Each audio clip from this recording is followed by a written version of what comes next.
Yes, yes, yes. Good morning sir. Bus bus. Thank you. આપનો પરિચય મારો code DFG છે. મેં 2019માં જર્મનીથી મેકેટ્રોનિક્સમાં ગ્રેજ્યુએશન પૂર્ણ કર્યું અને ત્યારબાદ જર્મનીમાં જ એક ઓટોમોટિવ સપ્લાયર કંપનીમાં as a research and development engineer job કરું છું. મારા નવરાશના સમયમાં હું વાંચન અને સ્ટ્રેન્થ ટ્રેનિંગ કરવાનું પસંદ કરું છું અને સાથે હું UPSCની તૈયારી પણ કરું. રીડિંગ એ સ્ટ્રેન્થ ટ્રેનિંગ. UPSC માં કયો ઓપ્શનલ છે? ફિલોસોફી. ઓકે. તમારા રેફરન્સીસમાં ACST ફર્સ્ટ, પછી assistant commissioner tribal development, STO DILR અને CO.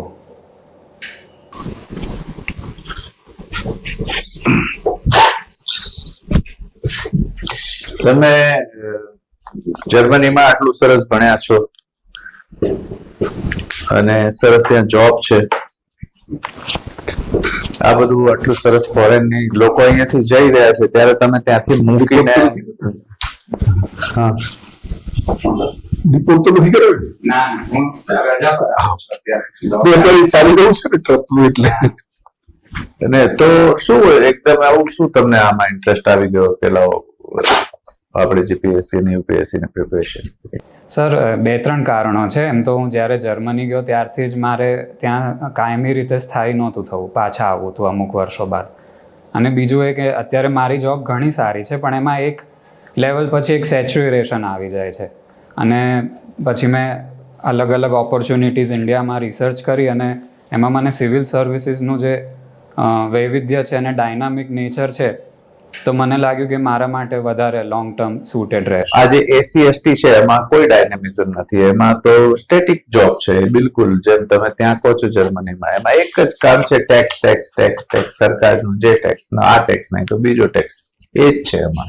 પણ એમાં પણ સર વિવિધ ડિપાર્ટમેન્ટ્સ છે, રજિસ્ટ્રેશન છે, વિજિલન્સ છે, ઇન્વેસ્ટિગેશન છે, E-ગવર્નન્સ છે અને એનાથી એક સોસાયટી ઉપર અને ઇકોનોમી ઉપર પોઝિટિવ ઇમ્પેક્ટ લાવવાની ઓપોર્ચ્યુનિટી પણ છે. ઇઝ ઓફ ડુઈંગ બિઝનેસ અને ગવર્મેન્ટ માટે પણ ફિસ્કલ કોન્સોલિડેશન, ટેક્સ રેવન્યુ વધે. હવે ઇઝ ઓફ ડુઈંગ બિઝનેસના અહીંયા ગવર્મેન્ટ ઓફ ગુજરાતમાં કોઈ 2-3 એક્ઝામ્પલ આપી શકો તમે?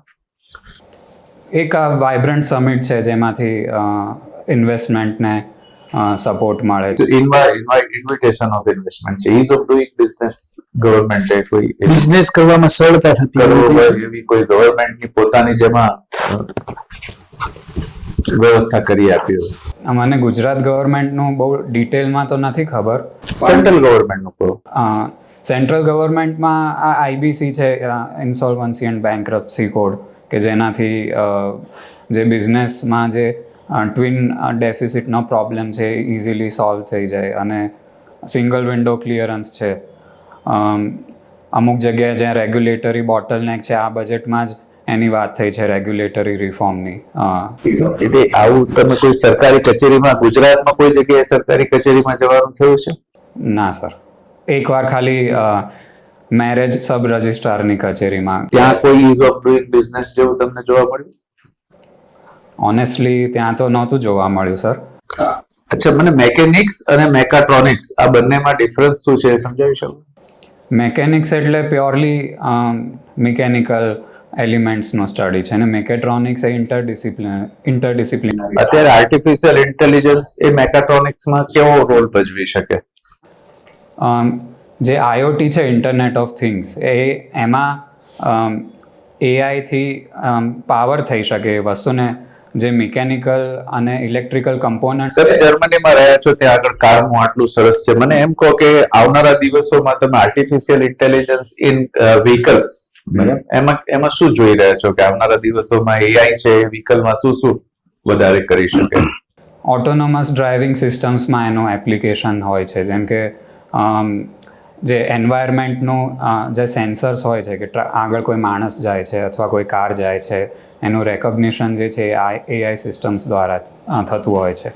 અને ક્રૂઝ કંટ્રોલ, ગાડીનું જે ઓવરઓલ મોનિટરિંગ છે તે બધું AI દ્વારા થઈ શકે છે. છેલ્લો ક્વેશ્ચન મારો કે ભારતની અંદર જે રીતે ટ્રાફિક ખરાબ રીતે ઇવન રૂરલ સાઈડમાં પણ આમ બ્રૂમ કરીને એકદમ બાઇક વાળો નીકળી જાય એ સંજોગોમાં તમને લાગે છે કે આ એઆઈ અથવા તો આ જે છે ડ્રાઈવરલેસ ક્યારે સક્સેસ જાય? ના, અત્યારની પરિસ્થિતિને જોતા તો ડિફિકલ્ટ છે, પણ એના માટે આપણે એક સ્ટાન્ડર્ડાઇઝડ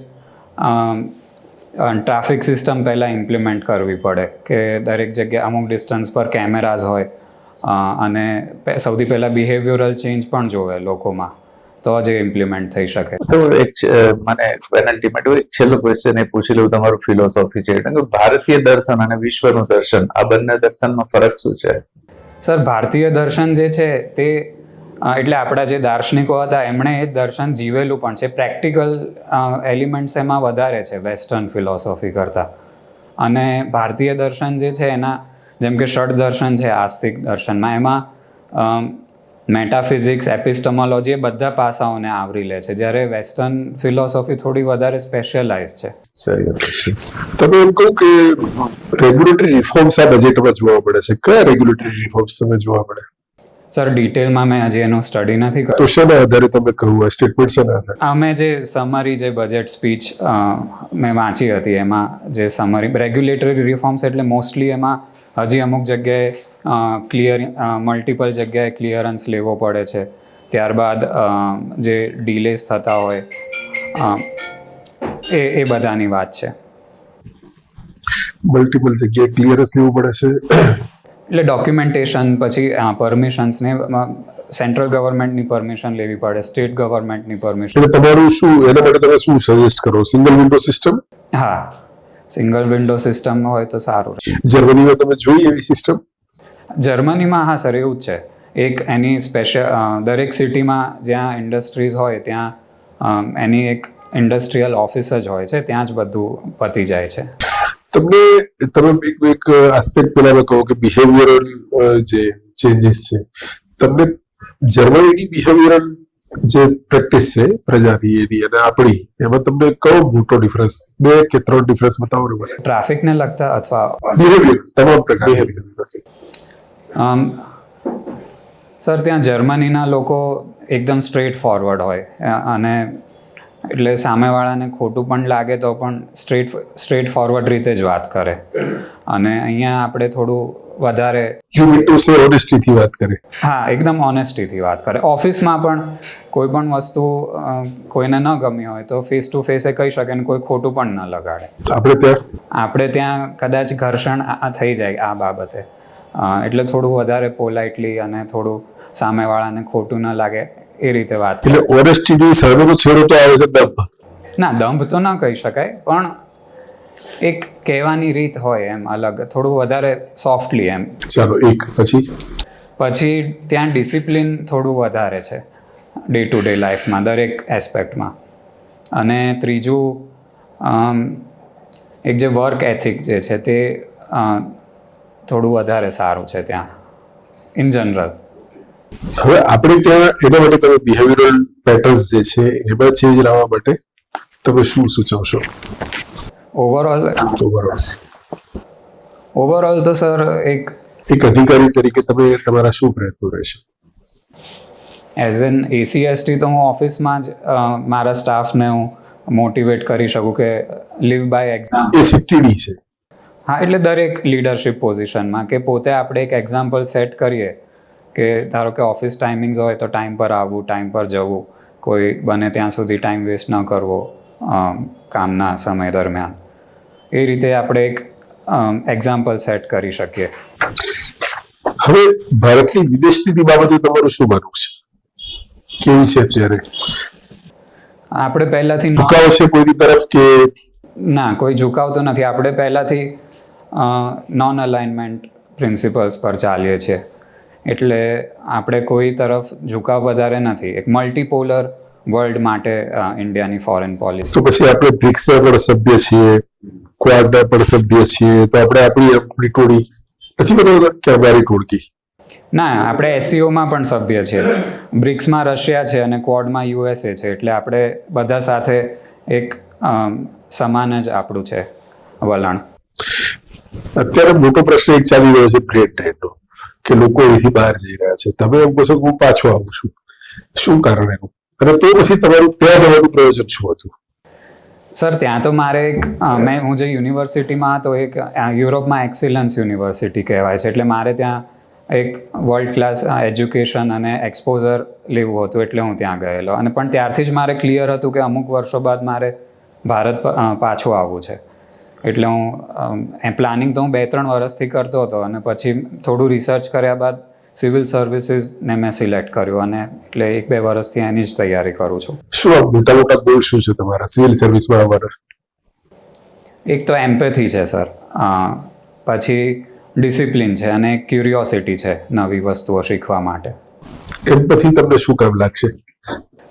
પબ્લિક સર્વિસ ડિલિવરીમાં એમ્પથી કામ લાગે, આપણા સ્ટાફ સાથેના વ્યવહારમાં કામ લાગે, જો આપણે એમ્પેથેટિક હોઈએ એ લોકોના પ્રોબ્લેમ્સમાં. તમે SC/ST છો અને કોઈ વેપારીએ કરચોરી કરી છે મોટી, પણ પછી હવે તમને કારણો રજૂ કર્યા છે મારે આવડું મોટું દેવું થઈ ગયું હતું, તો એમ્પેથેટિક બનવું પડે. મારી બધી દીકરીને કેન્સરનો પ્રશ્ન હતો, એટલે મારે ના છૂટકે આમ તો કરવું પડ્યું છે. હવે સિમ્પથી કરતા ઉપરનું છે એમ્પથી તો, બરાબર? એટલે પછી તમે શું કરશો? ના, એ કેસમાં તો કરચોરી કરી હોય એટલે આપણે જે એની પેનલ્ટી અને ઇન્ટરેસ્ટ સાથે જે રિટર્ન કરવાનું થતું હોય, કે જે કંઈ કોન્ફિસ્કેટ કરવાનું થતું હોય એ કરવું જ પડે. પણ એટલે જરાક આ માથે હાથ ફેરવીને બરડે હાથ ફેરવીને એવી રીતે કરશું શું? ના, એટલે આપણે એને તમારી વેલ્યુમાં કોન્ટ્રાડિક્શન નહીં થાય. યુ આર એમ્પેથેટિક અને ઓનેસ્ટલી તમારે એની પાસેથી લેવું જોઈએ, ઓબ્જેક્ટિવિટીના આધારે લેવું જોઈએ. તમે તમારી બે વેલ્યુ વચ્ચે કોન્ફ્લિક્ટ થાય તો એ કોન્ફ્લિક્ટ ઓફ ઇન્ટરેસ્ટને કઈ રીતે રિઝોલ્વ કરશું?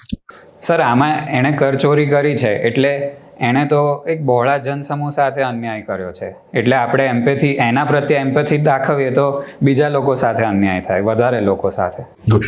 ઓકે, ગાંધી દર્શન વર્તમાનમાં પ્રાસંગિક નથી એવું હું માનું છું. તો તમે મને આ મારું જે વિધાન છે ને પક્ષમાં તર્ક આપો. પક્ષમાં સર, પહેલા તો અહિંસા જે છે એ આજે જે જીઓ પોલિટિકલ સ્થિતિ છે એમાં પ્રાસંગિક ન કહી શકાય, કારણ કે we have a right to defend our self. આપણા ચાઇના અને પાકિસ્તાન થોડા ફ્રેન્ડલી નેબર્સ નથી, તો આપણે હિંસાની પણ એક પોસિબિલિટી રાખવી પડે. બીજું જે ટ્રસ્ટીશિપ મોડેલ છે એમનું, કે કેપિટલિસ્ટ ક્લાસ એક ચેરિટી કરીને રીડિસ્ટ્રીબ્યુશન કરે, એ પણ અત્યારે એટલું પ્રેક્ટિકલ નથી, કારણ કે કોઈ પણ મોટી કંપની કે કોંગ્લોમરેટ છે તે જ્યાં સુધી કાયદો ન હોય ત્યાં સુધી ચેરિટી ઓછી કરે અમુક અપવાદોને બાદ કરતા. એટલે આ બે મને અત્યારે આવે છે. ગાંધીજીનું રાજ્ય વિશેની વિભાવના શું હતી, કે રાજ્ય કેવું હોવું જોઈએ? એમનું માનવું, એમ તો એ સ્ટેટલેસ સોસાયટીના પક્ષમાં હતા, વિલેજ રિપબ્લિક્સ, કે બને ત્યાં સુધી રાજ્યનો પ્રભાવ સાવ ઓછામાં ઓછો હોવો જોઈએ, અને લોકોની જે સ્વાયત્ત જે કોમ્યુનિટી છે એના થકી જ બધું ગવર્નન્સ થવું જોઈએ. દર્શન શાસ્ત્રનું રાજનીતિમાં શું પ્રભાવ પડે? કોઈ ઉદાહરણ આપી શકો, કે કોઈ એક વિચાર હોય કે જેને આખું પોલિટિક્સ ચેન્જ કરી નાખ્યું હોય? હા, એક સોશિયો પોલિટિકલ ફિલોસોફીમાં ઘણા છે, જેમ કે ઓસ્ટિન, લાસ્કી, આ બધાની સ્ટેટ થિયરી છે કે the sovereign is the source of law. એટલે એનાથી જ આજની જે નેશન સ્ટેટની વિભાવના છે એ એમાંથી જ ઉદ્ભવેલી છે. કોઈ વિચારે કે કોઈ વિચાર આપ્યો અને પછી કોઈ ક્રાંતિ થઈ હોય એવું તમારા ધ્યાનમાં છે? હા, કાર્લ માર્ક્સનો કોમ્યુનિઝમનો વિચાર જે છે. કઈ ક્રાંતિ થઈ હતી? એનાથી બોલ્શેવિક રેવોલ્યુશન થયેલું સૌથી પહેલા રશિયામાં, અને ત્યારબાદ ઘણા દેશોમાં કોમ્યુનિસ્ટ રિવોલ્યુશન થયેલા છે. ક્યુબા છે, નોર્થ કોરિયા છે. હેગલના વિચારો શું હતા?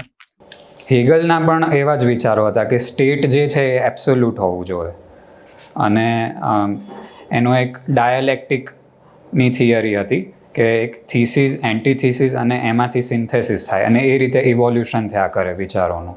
રૂસોના શું વિચાર હતા? રાજ્ય કેવું હોવું જોઈએ રૂસોના મતે? રાજ્યના વિચાર મને નથી ખબર રૂસોના, પણ મને રૂસોએ એમ કહેલું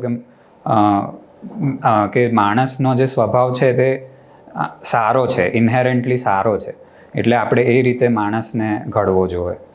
કોઈ વિચારકે કે ફિલોસોફર કિંગની વાત કરી હતી, કયા વિચારક હતા? પ્લેટો. તો અત્યારે ભારતમાં ફિલોસોફર કિંગ છે તો માનો છો તમે મોદી સાહેબ ફિલોસોફર કિંગ જેવું છે બિહેવિયર?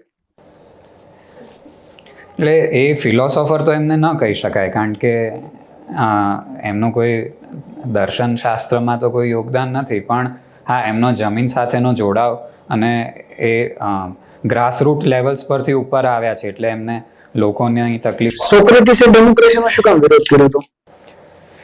એમણે કહેલું કે ડેમોક્રેસી કેન ઇવોલ્વ ઇન્ટુ મોબોક્રેસી. એટલે જે ધારો કે મને કોઈ વિષયનું જ્ઞાન નથી તો મારે એ બાબત પર વોટ આપવાનો અધિકાર ન હોવો જોઈએ, એવું માનવું હતું સોક્રેટિસ. સાચા છે એટલે સોક્રેટિસ ભારતના ચૂંટણીના પરિપ્રેક્ષમાં? કારણ કે ઘણા એવું કહે છે કે મોબોક્રેસી જેવું જ થઈ ગયું છે, વોટ બેંક પોલિટિક્સ. ભજીયા આપો, ગાંઠિયા આપો એટલે લોકો વોટ આપી દે. હા, અમુક અંશે આપણે આર્ગ્યુ કરી શકીએ કે વોટ બેંક પોલિટિક્સ અને આજે જેને લોકો ફ્રીબી કલ્ચર કહે છે એનો પ્રભાવ છે અત્યારે ઇલેક્શનમાં. ઓકે, તમે અત્યારે ડોર ખોલીને આવ્યા, તેમાં ફિઝિક્સનો કોઈ સિદ્ધાંત લાગુ પડ્યો? હા, એમાં ન્યૂટનનો ફર્સ્ટ લો કે અને સેકન્ડ લો પણ કહી શકીએ. કઈ રીતે? કે ડોર અત્યારે રેસ્ટિંગ સ્ટેટમાં હતું, મેં ફોર્સ આપ્યો, એનો ઇનર્શિયા મેં ઓવરકમ કરીને ડોર ખોલ્યું, એટલે એનો ફર્સ્ટ લો. અને સેકન્ડ લો એટલે force is equal to mass into acceleration, એટલે મેં એટલો ફોર્સ મારે આપવો પડે. ઓકે, તમને ઇન્સ્પિરેશન ક્યાંથી મળ્યું કે તમારે, ધારો કે અહીંયા તો બહુ બધા પ્રોફેશન હતા, તમે મલ્ટીનેશનલ કંપનીમાં ગયા હોત તો ત્યાં તમને સારા એવા ચાન્સીસ મળે, તો તમને પ્રેરણા ક્યાંથી મળી કે મારે સિવિલ સર્વિસીસમાં જ જવું જોઈએ? ઇવન તમને ખરાબ અનુભવ થયો હતો? કયો ખરાબ અનુભવ? સરકારી ઓફિસમાં તમે ગયા તો ત્યાં ઇઝ ઓફ ડુઇંગ બિઝનેસ જેવું કઈ હતું ને એમ? હા, ના, પ્રેરણા એટલે કોઈ એક વ્યક્તિથી તો પ્રેરણા નથી મળી, પણ મેં ઘણા બધા સિવિલ સર્વન્ટ્સના ઇન્ટરવ્યૂ જોયા અને આપણે વાંચીએ પણ ખરા, ધ બેટર ઇન્ડિયા છે એ બધામાં, કે કેટલો પ્રભાવ પહોંચાડી શકીએ છીએ આપણે. આમ તો આ બધી ઇન્સ્ટિટ્યૂટ છે ને, કોચિંગ ઇન્સ્ટિટ્યૂટ, એ જાણી જોઈને આ બધો આઈએએસ થયા, નામ થયા, એવું બધું કરે છે. એટલે એનાથી તો પ્રભાવિત નથી થઈ કે? ના સર, એનાથી તો હું પ્રભાવિત નથી થયો. તમને એવું નથી લાગતું કે ઇન્ડિયાને રેમિટન્સ નો લોસ જાય? તમે અહીંયા આવી ગયા છો, તમે અત્યારે ત્યાંથી રૂપિયા મોકલાવો છો તો રેમિટન્સ નો લોસ જાય ઇન્ડિયાને? પણ એ તો નેગ્લિજિબલ કહી શકાય. એટલે થશે તો ખરા લોસ, પણ એની સામે હું ઇન્ડિયામાં કોન્ટ્રીબ્યુટ પણ કરી શકું બીજી રીતે. અને હું આપણે ઇન્વેસ્ટ બહારથી રેમિટન્સ મોકલીએ કે એઝ અ સિટીઝન આપણે ઇન્વેસ્ટ કરીએ કન્ટ્રીમાં, તો મને લાગે છે કે એ પણ પોઝિટિવ વસ્તુ જ છે. તમે ઇન્ટિગ્રિટીને પ્રાયોરિટી આપશો કે ઇફિશિયન્સીને? ઇન્ટેગ્રિટીને સર પ્રાયોરિટી આપીશ. શા માટે?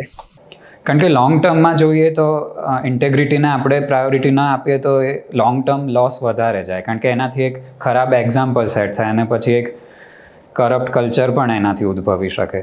તો શોર્ટ ટર્મમાં આપણે એફિશિયન્સીને કરીએ. ઓકે, સ્ટ્રેન્થ ટ્રેનિંગ અને વેઇટ ટ્રેનિંગ વચ્ચે શું તફાવત છે? સ્ટ્રેન્થ ટ્રેનિંગ એક જનરલ ટર્મ છે, એ આપણે પોતાના બોડી વેઇટથી પણ કરી શકીએ, અને વેઇટ ટ્રેનિંગ એટલે વેઇટ્સથી આપણે સ્ટ્રેન્થ વધારીએ. હું બિગનર છું, મારે સ્ટ્રેન્થ ટ્રેનિંગ એક્સરસાઇઝ કરવી છે, તમે મને કોઈ 5 એક્સરસાઇઝ સજેસ્ટ કરી શકો? એટલે જીમમાં? હા, તો સ્ક્વોટ છે, પછી ડેડલિફ્ટ છે, બેન્ચ પ્રેસ છે, શોલ્ડર પ્રેસ છે, અને પુલઅપ છે. અચ્છા, ઓકે. તમે હમણાં એક શબ્દ બોલ્યા હતા, ફિસ્કલ કોન્સોલિડેશન. ભારત સરકારે છેલ્લા 1 દશકમાં કયા કયા કાર્યો કર્યા છે ફિસ્કલ કોન્સોલિડેશન માટે? એક તો આ ટેક્સ કમ્પ્લાયન્સ વધારવા માટેના પગલાં લીધા છે, જેમ કે વિવાદ છે વિશ્વાસ સ્કીમને વગેરે. પછી FRBM એક્ટ જે છે તેનું વધારે સ્ટ્રિક્ટ ઇમ્પ્લિમેન્ટેશન કર્યું. જો કે કોવિડમાં થઈ રહ્યું છે. હા, અત્યારે આ બજેટમાં જ 0.4% ઓછું કરવાનો ગોલ છે ફિસ્કલ ડેફિસિટ. પછી આજે કે જે ડેટ ટુ GDP રેશિયો છે એને ઘટાડવાના પ્રયત્ન. એક્સપેન્સ ઘટાડવા માટે કર્યું સરકારે? એક્સપેન્સ ઘટાડવા માટે તો હા, આર્મીમાં જે આ અગ્નિવીર સ્કીમ છે તેને કહી શકીએ આપણે, અને પેન્શન જે ઓલ્ડ પેન્શન સ્કીમને બંધ કરી તે. ઓકે, સરકાર 8મો પગાર પણ છે લઈ રહી છે, એટલે ખર્ચો તો વધી જશે. હા, પણ એની સામે રેવન્યુ પણ વધવાની અપેક્ષા છે. ઓકે, ઇન્ટરવ્યુ પૂરો. Okay sir. Feel relax. કેવું લાગે છે? નોર્મલ લાગે છે સર, ફર્સ્ટ ટાઈમ આપ્યું છે તો. પહેલો જ ઇન્ટરવ્યુ છે? હા. અચ્છા, અમારા મેઇન્સના સ્ટુડન્ટ છે આ ભાઈ, પહેલેથી અમારા જોડે જર્મનીથી તૈયારી કરે છે અને ડેઈલી જોબે કરે છે ત્યારે ઓનલાઈન લેક્ચરો જોતા યુપીએસસી ની તૈયારી કરે છે. ગુડ. પ્રોબ્લેમ કેન્ડિડેટ છે લખી Yes. અમે તો સારું. ઘણું સરસ છે ત્યારનું પેકેજ બહુ સારું. એક છે ને એક્ઝાઇટી તમારી દેખાય આમાં anxiety દેખાય. આમાં આમાં લખેલું છે. પણ થઈ જાય છે.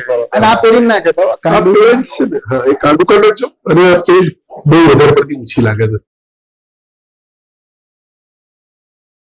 વાંધો નહીં, તો લાંબા શોખ છે એટલે વાંધો નહીં. પણ આ એક્ઝાઇટી બહુ ક્લિયર દેખાય પકડીને હાથની અને બધી. બીજું કાં તો બંને બટન ખુલ્લા રાખો અને કાં તો બંને બટન બંધ કરો બ્લેઝર. નીચેનું જોયું ને હા કાં તો બંને બંધ રાખો અને કાં બંને ખુલ્લા રાખો. ખુલ્લા રાખવું વધારે. ખુલ્લા રાખી દો તમને દર્દ પણ નહીં ફાવે.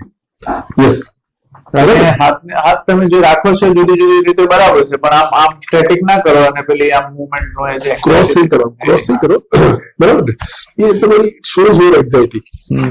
અમુક સાહેબ વાંચન બહુ સારું છે. એ તો લાગે લાગે છે. બધું ખબર જ પડી ગઈ છે.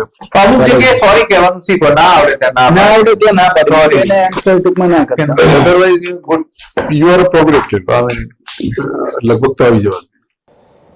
એ તો સર મેન્સના સ્કોર પર ડિપેન્ડ કરે. હા ઇન્ટરવ્યુ કરશે આપણે. આજનું એટલું રહેશે ને, આજના 88 માર્ક્સ આપે. અને તારે ફિલોસોફી તમારે છે એટલે જો ગાંધી જો દર્શન ગાંધી દર્શન આવી ગયું બોર્ડ આવી ગયું પટેલ સાહેબ તો ફિલોસોફી ઓપ્શનલ છે એટલે ફિલોસોફી ખાસ કરી નાખજો થિંકર ને બધું થોડુંક ફિલોસોફર ની શું કારણ કે મેં પીએસઆઈ કર્યો તો આખું ઓપ્શનલ યુપીએસસી માં ઓશોએ તો એવું કહ્યું છે ને કે ભારતીય દર્શન ને વિશ્વ દર્શન, ભારતનું દર્શન જ વિશ્વ દર્શન છે. એ તો બધું પછી એમને એમ લઈ ગયા છે કે ઓશો તો એવું કે છે કે તમે એવું અલગ ના પાડી શકો ભારતનું દર્શન. દર્શન શાસ્ત્ર તો વૈશ્વિક છે. બાકી જર્નલ થી તૈયારી કરવી ઓનલાઈન કોઈ જોબ કરતા કરતા એટલે હું આ ભાઈ નું બધાનું ઉદાહરણ આપું એવું નથી જોબ કરતા કરતા તૈયારી ના થાય. પેલી જ મેસ હતી પેલું જ ઇન્ટરવ્યુ છે. પ્રિલિમ્સ પણ પહેલી જ હતી. આ પ્રિલિમ્સ પેલી હતી એમની. અને અમારી સાથે રેગ્યુલર કોન્ટેક્ટમાં પહેલેથી 2021 થી 2021 થી બધા કોન્ટેક્ટમાં 22 ના એન્ડ થી યસ ગુડ સરસ. Thank you sir.